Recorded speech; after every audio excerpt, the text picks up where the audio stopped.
আজ বাবা দিবস। বাবার প্রতি ভালোবাসা জানাতে সারা বিশ্বে পালিত হয় দিনটি। জুন মাসের তৃতীয় রোববার প্রতি বছর বিশ্বের 111টি দেশে পালিত হয় বাবা দিবস। প্রতিটি মানুষের জীবনে তাদের মা বাবাই সবচেয়ে আপনজন। তাদের ভালোবাসায় বেড়ে ওঠে সন্তানরা। বাবা হলেন আমাদের জীবনের সবচেয়ে গুরুত্বপূর্ণ ব্যক্তি। তিনি আমাদের প্রথম গুরু, আমাদের প্রথম বন্ধু। বাবার প্রতি আমাদের ভালোবাসা, শ্রদ্ধা এবং কৃতজ্ঞতা প্রকাশ করার জন্য আমরা বিভিন্ন উপায়ে স্ট্যাটাস লিখি। আজ আমরা বাবাকে উৎসর্গ করছি কিছু হৃদয়স্পর্শী স্ট্যাটাস।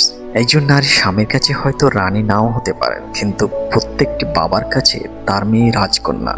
যে মানুষটা সন্তানের জন্মের পর থেকে নিঃস্বার্থভাবে তাদের জীবনকে সুন্দর করতে কাজ করে যান, সে মানুষটি হলো বাবা। মা হলো জমিন, বাবা হলো আকাশ।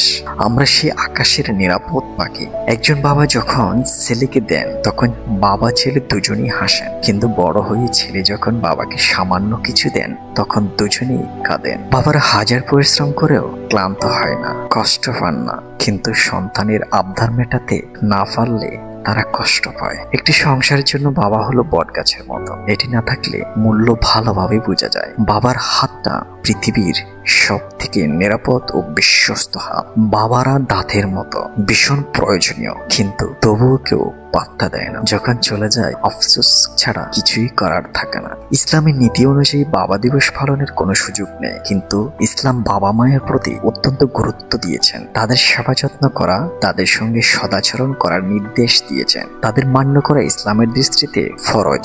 বাবা মাকে কষ্ট দেয়া, তাদের সঙ্গে দুর্ব্যবহার করা, তাদের কথা অমান্য করা নিঃসন্দেহে অনেক বড় অন্যায়। আল কোরআনে বলা হয়েছে, তোমার প্রতিপালক আদেশ দিয়েছেন তিনি ছাড়া অন্য কারো ইবাদত না করতে ও বাবা মায়ের প্রতি সদ্ব্যবহার করতে। সূরা বনী ইসরাঈল।